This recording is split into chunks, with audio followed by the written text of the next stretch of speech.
and welcome to episode 5 of The Wizard and the Priestess. Well done. Today we are deep into 2024, or at the very least we are into the Chinese New Year. We're deep into the beginning of 2024. Deep in the beginning. Yeah. So I think now's a really good time to talk about intentions.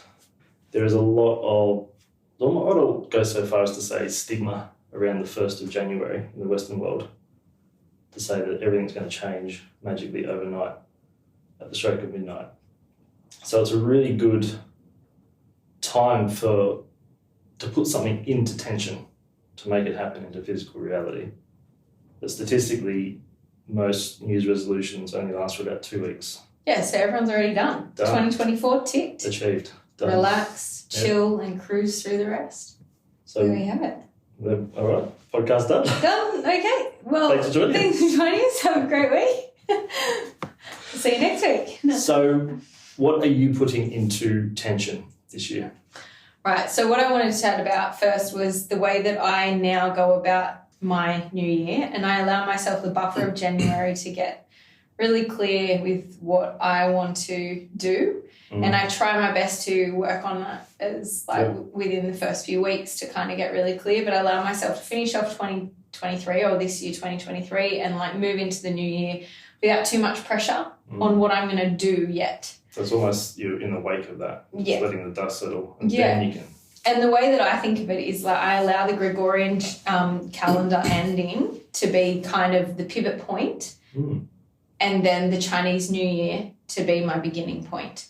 And then I allow the astrological New Year, which is April or ish, to be a new fire. And so it's sort of allowing these kind of time points to be a bit of pivot transition, adjust, pivot transition kind of feeling.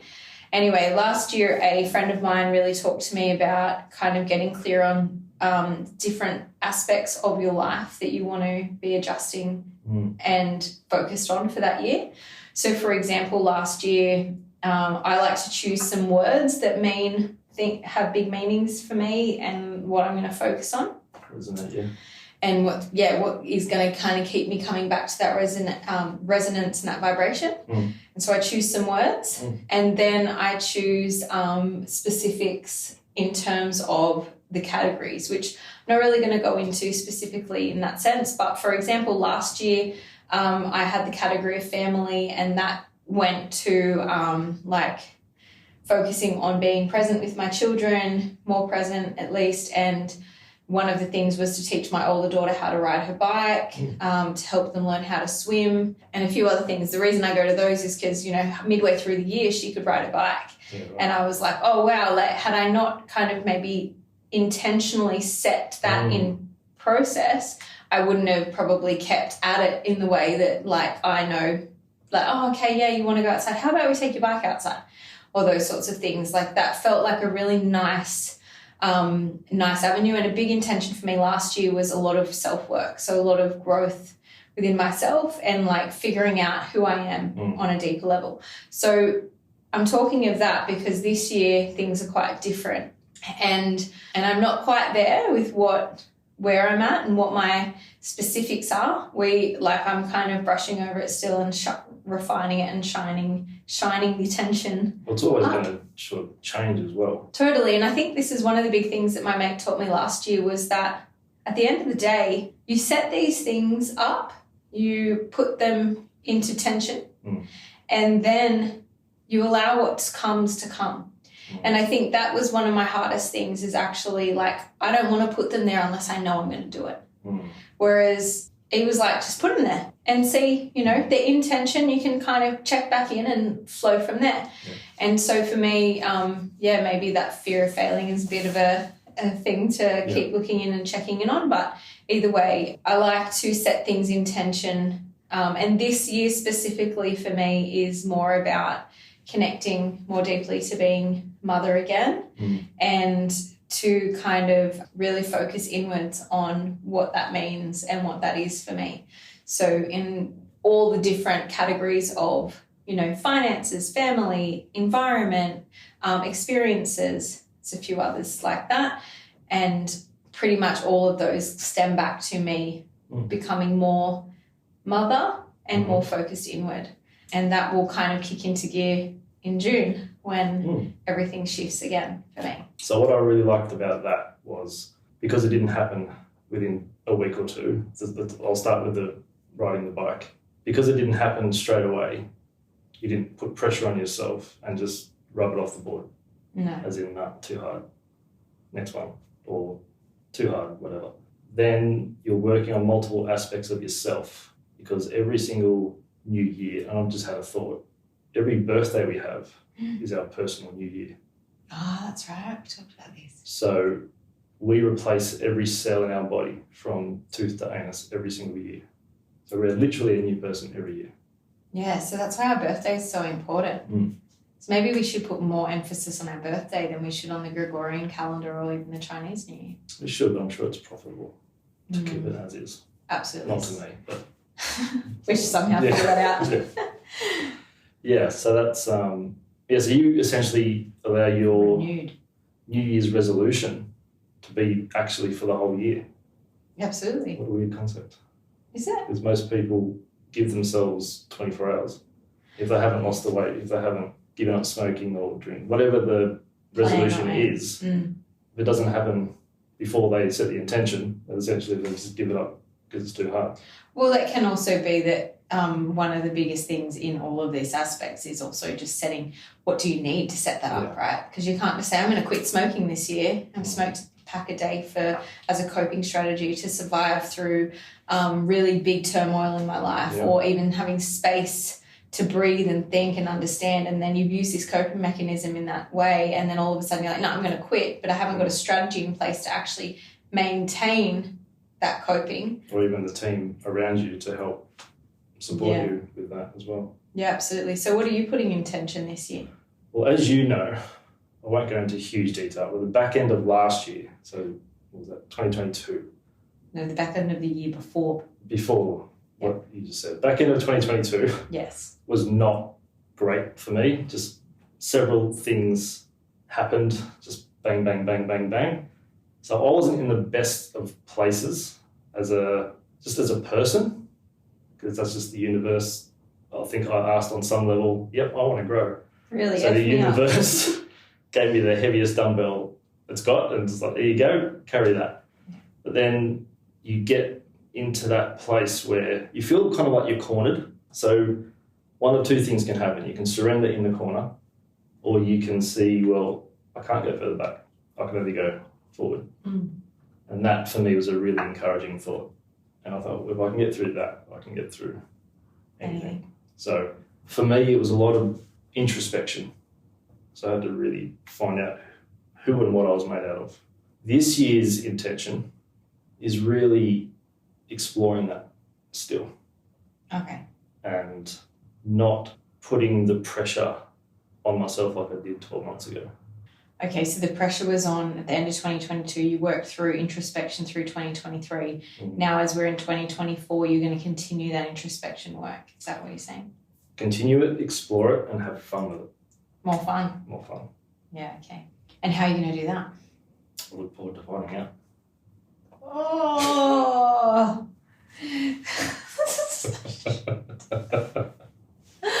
It's like the worst response. It's the best response. What it's do you completely mean? open. You're just open. Okay, and so that, I guess, is something that we really kind of maybe gel on and connect to, is like, this is what we're focused on. This is what we've set intention. This is what we're aiming for. This is what we're hoping for. We're also open to however that transmutes or expresses itself. And the fun might include some not fun. I have to be ready for that polarity as well. Yeah, right. So a bit of a segue there. Is it always that way? What's that? Polarity. Like, you can't just have fun. You have to have the non-fun. Like, does that have to happen? How deep do you want me to go with that? We've got 5 minutes. Go as deep as you can. Okay. Just didn't bring up. Don't hurt. All I'm going to say to that is, if something exists, it's So I've got a finger, it exists. Its opposite must also exist. Oh. Your left finger Right exists. finger. So your right finger exists. Okay. So you can't have good without bad. Okay. You can't have left without right. Okay. Up, down, etc., etc. They can't exist. They exist within a field of polarity. Right. So I don't think you can have fun all the time. But, big but, you can, when you go out of the quote-unquote fun, you can try and make it fun. So enjoy the non-fun. Exactly. As But non-fun. a lot of that is, a lot of the non-fun I find, not only with yourself, but just other people, is societal pressure.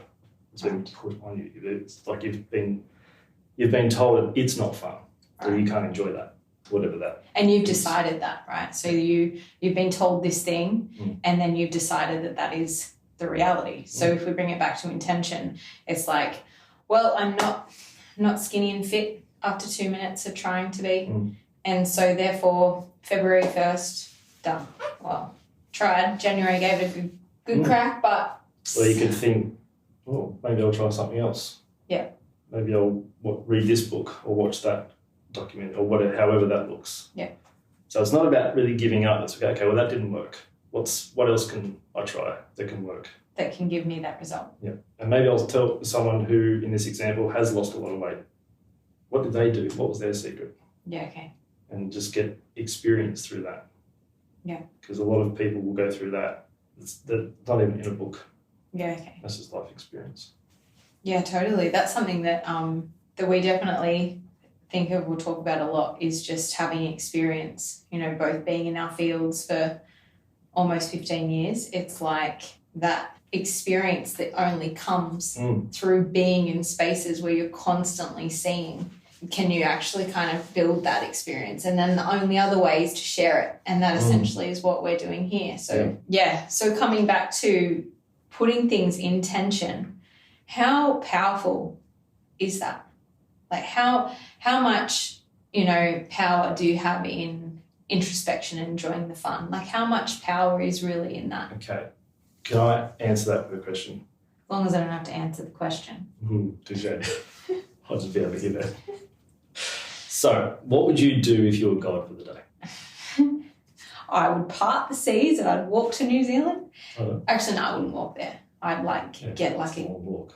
I'd get a carrier and just. You wouldn't fly, or just quit your fingers and be there. Oh yeah, okay, sorry, but I don't know. I feel like I'd probably just get myself a McMansion and sit on an island and enjoy. All the things, but only a day. I'd set myself up. I'd get probably 10 million in the account, maybe buy a nice car, a house, and I would set up a community. I could just click all those things so that they're in motion. Yep. So I'd have a nice community, comfortable house, close to the ocean, close to running the rivers, and So you want ocean and rivers. Yeah, you gotta have both. You have the river moving into the ocean. Right. Okay. Yeah, and then And anything else, your priestess? Well, I'm God, right? True. So I can have what I need. Interesting what God needs. God needs lots of things. No, and then I just I'm pretty content with what I've got, but I just would just kind of get all those missing pieces, get them set up, have them already playing out and functioning, and then I'd just go and be. And then the next day would come and I'd be like, fuck, smart that I did that yesterday. God, I'm glad that I got that intention and got that rolling so that now today that I'm just a priestess and not God, I can enjoy. Okay. Are you ready? No. So, as I've mentioned before, 100-odd trillion cells that make up the person in the mirror. Oh, that's right. I'm already God. I can already do this. So, they follow your thoughts and respond and react accordingly. How shit is that? So, again, what are you building? I'm building a bloody boat and a house and a car. Well, the symbology behind that, we'll get to that at another time. So another thing, if you've studied law of attraction. Yes. So do you remember what happens when you laser focus on something for 17 seconds? You turn into it. With pure intention. It becomes you. What does that say to the subconscious mind? We are that. Close. I don't know. It's the equivalent of doing 20,000 action items towards that thought. So 17 seconds is all I need. That's all you need. Hold the hands, put the clock on. Nicholas is going into meditation. This is going to be a great sounding. I hope you're not listening to this in the car. She's just doing her thing. I'm just going to go on and on. So 17 seconds is the equivalent of 20,000 action items towards that thought. Hopefully it's a thought that you are enjoying. It's a great one. But hopefully it's not a thought that you, like it's a fear that you want to avoid because you're going to attract it. No, this is good. So 34 seconds is the equivalent of doing 200,000 things towards that. Go on. I'll reset the clock, okay? I mean, Then 68 seconds of pure intention. I'm going to be tired by the end of this. That's exhausting. I reckon I'm already at a minute. Well, sure. So that's the equivalent of 2 million things that your subconscious mind has now been programmed to go towards with complete laser focus. Now, it's really hard to do that, especially in today's world, because there's so many distractions. But if you can find that introspection time, that quiet time of the day, that space where you can just be, then that's a great concrete slab for that practice. Yeah, cool. So I'm pretty sure that was over a minute. So I'm pretty sure I'm getting like, I'm God. And you can just watch all these things roll in. And do you want to know the symbology? Yeah, go. So what did you wish for? Well, House by the beach. House by the beach, okay. Kind of what you got. Interesting. Continue. Yeah, I just wanted. Keep going. I want to roll. That was it. House by the beach. That's what I was You focused said something on. else. Oh, what else did God do? Yeah, for the day. Oh, for the day. Community around. Yep. Running water. Mm-hmm. Ocean. No, like the river. Oh, right. Don't have the river yet. And a car. Mm-hmm. Like a new car. Mm-hmm. Or a newer car. I didn't need to be new. Okay. Just bigger car. Be nice to have a bigger car. So the river, if I'm looking at that symbolically, water represents emotion and the unconscious. Okay. So that's flowing. Right. Now, have you got any emotions flowing? I'm just flowing right in like Cool. this. So there's the river. Continue. I'm good. And I had 10 million in the bank. 10 million what? $10 million Australian dollars. Australian. US actually. US dollars. Get pounds. What's that doing? Don't know. American dollars probably about to drop. I don't know. No. Gold. I got 10 million of gold. Ooh, gold. Yes. All right, okay. Coming back, bringing it back in. I had a really interesting thought just then, and it was about what you were saying about being mindful, essentially, and having a mindfulness practice of like setting these things in tension and then continuing the vibration. And it is really interesting, something that I was speaking to a patient about very recently, and I was expressing to them how we don't contemplate anymore. Mm. We don't create space and time to contemplate. Mm. We just keep doing. Do. And then when we have the moments of thinking and thought processes and all of those things, what we're actually doing is figuring out what we're going to do next. Mm. There's not a lot of time of just being in this moment and Yeah. being like, oh yeah, I have the house by the beach. Why do I need another house by the beach? I just want to buy a different beach, a quieter beach. Yeah. But yeah, it is really interesting how that works, and It's like we can't enjoy what we've got now because we need something bigger or shinier yeah. and more expensive because the next door neighbour's got one, so we have to get a bigger one. Yeah, I get it. And I guess I do agree to an extent. But honestly, I have a Mazda 3 and it's small. Mm. And I've had 2 little kids in there and it's too small. You can put a van if you want. I don't want your van. Your van I can't even put my kids in. Me and Hampers can't even fit in that thing. But Not thanks for attitude. No, but I'm not necessarily after the biggest shinier thing, but I definitely feel like practically it'd be nice. However, it is these little bits and pieces. Like actually, that car is already coming in, so I'm full belief in that.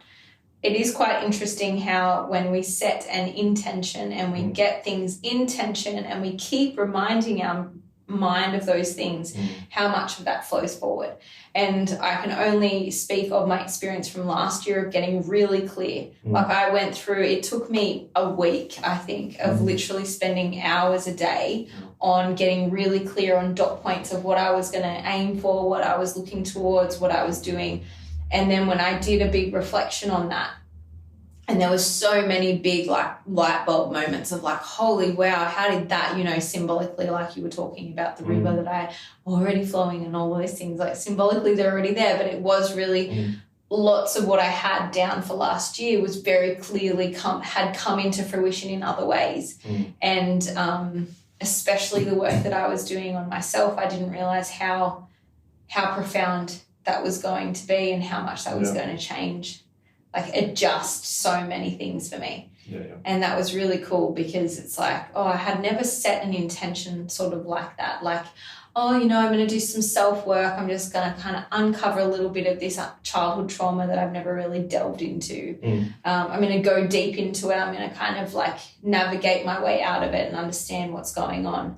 And like, it was just like popping experience, but also afterwards and upon reflection, it was like, wow, I can fully see so much of how I am and how my children are and how me and my partner are and how we coexist together. And then from that going, how can we do better and be better now? Like, how can we go forth into this new year with a bit different intention and a bit more focus or laser energy in what 68 seconds of laser energy every bloody day to like get those 200 particles to keep vibrating in that way, to keep moving in that direction.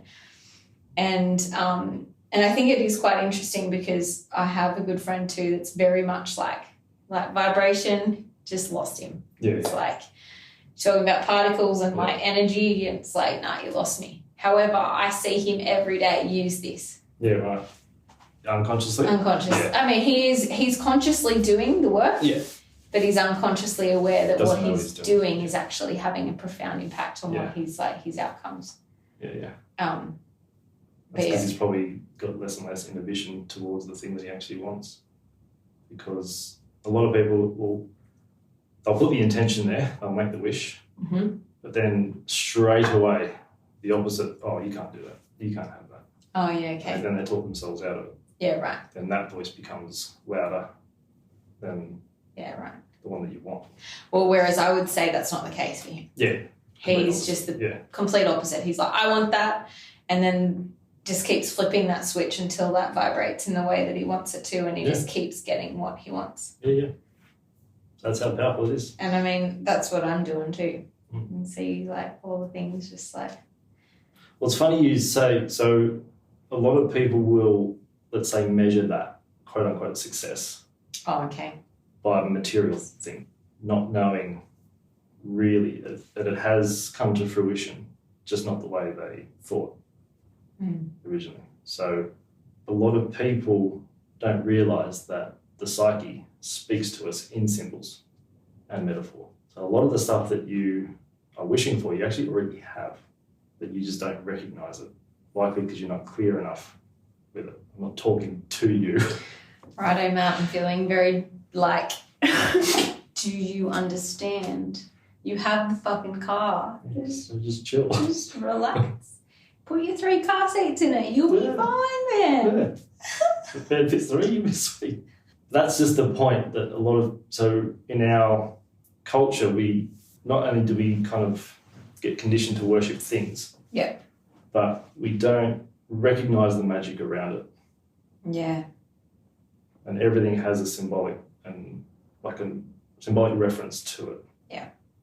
But we don't look at that because we can't weigh it or measure it. Yeah, totally. Because if we can't weigh it or measure it, or see it, smell it, hear it, taste it, touch it, it's not real. Yeah. So I have a very interesting question to that. Okay, Matt. Ask away. Well, for the left, it's for the left brainers. All right, my left brain's on. Okay. Isolate it. Good. Let me know when. Calibrated left brain on. This is really happening, ladies and gentlemen. What about love? What about So love? do you love your children? Of course I love my children. So how do you weigh that?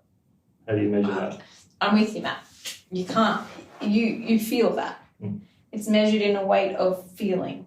And it's not measured. It's not measurable. It's an energetic transference. It's a verb. Yeah. So it's this, it isn't, I think it's quite interesting actually what you're talking about, because in Chinese medicine, one of the very first things we learn about is qi, and qi being energy, and one of an aspect of the yang when we look at yin and yang, and it is very it's very pivotal as a young clinician or practitioner who's literally embarking on a 4-year degree on the hope of becoming a clinician at the end, to understand and to grasp the concept that you can never hold qi, but everything has qi in it. I like that. And that even I remember my teacher talking, the table has qi. Yeah. It's just not moving. Yeah. And then we understand that to have an energy. So we've got the wood energy, and for us we have marble energy as well. And so there's energy in that. And just because we're not seeing the table move doesn't mean there's no chi in it. And because we are so used to being able to see things, but it's like I really like going into this in terms of the ignition of life. Where there was no life, there is life now. Literally from a semen meeting an egg. Like one little cell meeting one other little cell, and together they spark life. And it's like in that creation, the creation of Jing, which is the life force that will be forever with that human, and then the life force of the Qi that then invigorates and creates that transference and then creates the cell duplication. But it's like in that moment, life begins. And it is like this vibrational energy. It was already energetic before, but then when it comes together and cultivates the symbiosis and the vibration it needs to turn life on. And it's quite like that. And it's sort of that is qi. You cannot see that. I mean, you can now because of, I guess, in vitro, and they can watch that happen. However, you can't actually see the qi. And one of the things that I remember learning or maybe in my master's, but we were learning about how that vibrational of life happens, and how there isn't a heartbeat until 8 weeks. However, you'll see a throb on the ultrasound. Not all ultrasound, but like if you're looking at, there'll be like that throb that's happening, and they're like, well, there's no heart essentially created yet. What is that throb? What is that glimmer or that staccato or whatever? And it's like, wow, that's really cool. That's a qi. And we're seeing that now. And it's the same with they have some really cool MRI imaging of acupuncture needles going into certain points, and then MRI in the brain and having a look at how that vibration occurs. And you're starting to see like these sections light up, not only seeing the vibration occur where the needles entered the skin via however they're scan, but the scan after the needle's been removed. So it's not whilst the needle's in. Is that to the brain or different parts of the body? Yeah, so when they put the point that I've seen is stomach 36, and it lights up different aspects of the brain, and they're really like, okay, so it lights up the digestive part of the brain. It's lighting up the energy, like a different, and I can't remember exactly, but it was lighting up all of these things that when you look in Chinese medicine text and you look at what stomach 36 suddenly can do, it's like, whoa. Yeah. These are the parts of the brain that's lighting up right now. There's a lot more going on than we know. Yeah. Consciously, for sure. Absolutely. Yeah. That's really cool. I didn't know that. Yeah. And I mean, they got really deep into that for a time, and then, I don't know, I guess I've jumped out of research a lot recently. In the last 5 years, I've kind of moved away from it. Probably because I did my master's and it literally squeezed every last drop of energy I had out of me. But yeah, it definitely is that reminder that putting things in tension and creating a vibration around it is more profound than we can ever imagine. Yeah. And sometimes, recently I've listened to a lot of Abraham Hicks and big fan. But it is such a reminder of like, it's really cool to listen to her talk and her say. And it's also just resonate, like your internal truth buzzer just rings. Yeah. So it's like, well, yeah. Like there's a part of you is like, duh, of course it does. Yeah. And it's fun because a lot of people are like, well, you know, I've set these things in stone, and I'm like, you know, I'm focusing on them every day, and I'm like I'm really sure, I believe, and then it's like, well, you don't really believe, do you? She's like, and then it's fun because Esther's really good at that, being like, yeah, right, you're just talking shit. Like, you gotta like, I hear what you're saying, but you're actually not doing what you're saying. Yeah. And then they're like... Well, you say it, but you don't believe it. Yeah, totally. And then eventually you come around and you go, oh, yeah, you got me. Yeah. Okay, damn it. It's one of those things where you really have to be careful what you wish for as well. So a lot of people will make that intention and then they'll get it and they won't know what to do with it, or they'll be scared of the very thing that they want. And that's the part of their, I guess, conscious being, holding that fear of what they want because they shouldn't be pretty, or they shouldn't have this, or whatever that story they're telling themselves. And that probably destroys more intentions than anything else. Oh, I 100% attest to that. Yeah. I mean, like... I think we all... banging on about a lot of things for a long time, and then there's part of me that's like, oh, well, I can't have that. Like, well, now I'm going to get really clear. 2024 is my year. Clarity. Watch this. Watch this space. Yeah, because if you put the intention there and there's one big one but then 1,000 little things around it, it gets cloudy. Okay. And then that kind of cloud, in your vision, if you look at a cloud long enough, it changes shape and it starts to get distorted. It's not clear all the time. So we're talking about Abraham Hicks, who channels. Yes. Right? I've been listening to a lot of the Ra Contact, which I may or may not have mentioned 100 times before. But that's a channeling as well. Okay. And they channel like a different, I won't go into that now, but essentially the message is that you are an expansion of the original thought. You are love light. You are light love. You are. So you are exactly what you want as well. Me and a friend a few months ago were having a big conversation about trust. And we're talking about how do you know trust? And for me personally, I have a big trust in birth because that's all I know. And we were talking about our imprints in terms of our birth imprints and our birth patterns and what that kind of, how that shaped and created us. Yep. And something that came up for me was like, yeah, whatever the birth, like whatever, not whatever, but the birth went a certain way, which was fine, and all things aside, it was okay. But the one thing that when I first asked my mum about my birth, the one thing that she said to me was, I just completely trusted birth.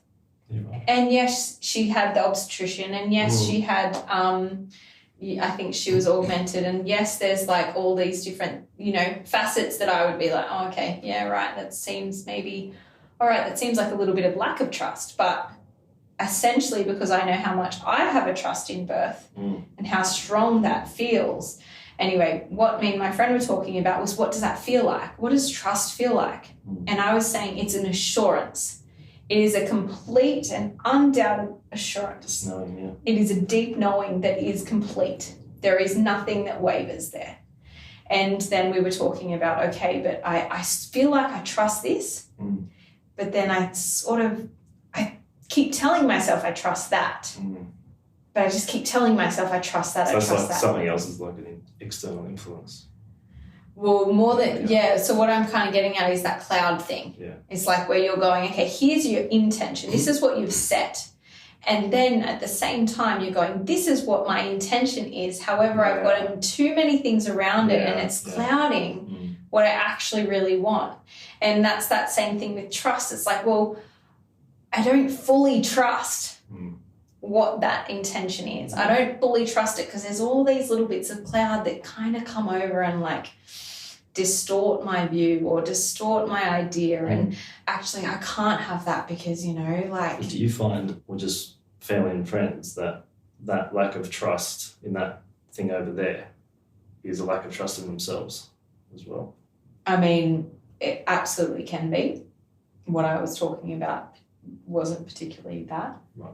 So it's just really the trust in the thing that you're in that direction that you're going. Yes. Yeah. And I think that's what I'm talking about more in terms of our intention setting, or what is our intention Nice. for today, is that idea of also having the trust in that too. Yeah, absolutely. And the belief in that. And I think, you know, I read something just before we started today about that. You know, you can't just like trust and hope for the best. And that's not what we're saying. No. It's not about just like, oh, yeah, you know, I wrote this down on a piece of paper. I look at it every day. And that it's also I think when you do truly trust and you do truly lean in and you really have that intention, you create that flow. Yeah. It comes your You get that way. momentum. It vibrates Snowballs. with you, Yeah. and you keep, because you want it, you keep vibrating, you keep actioning towards it. Then you attract people, places, and things towards that Yes. to help you along the way. Yes. And it might be someone or something that you don't like, which isn't necessarily a quote-unquote bad thing. No, it's But just the it's- non-fun thing. It's a non-fun thing. So we don't need that, do we, Noah? It's like, oh, okay, that's what I don't want. So that's supposed to give you more clarity for the thing that you do want. want. Oh, okay. But then it's the going for the trust and it's believing it. Then what's the belief? It's just a thought you keep thinking.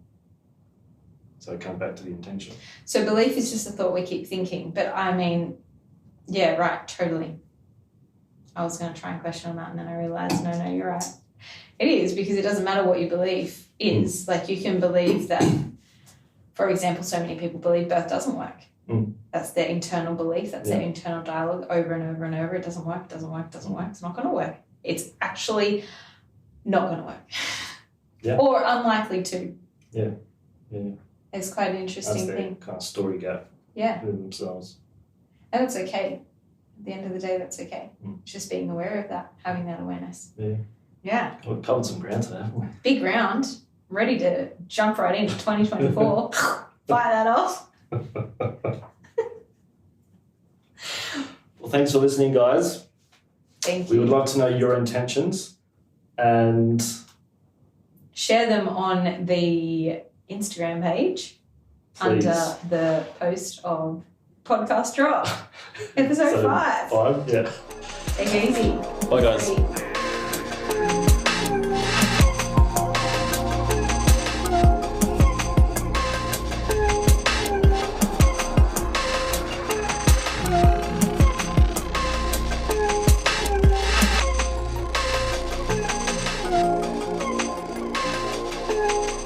You've been listening to The Wizard and the Priestess.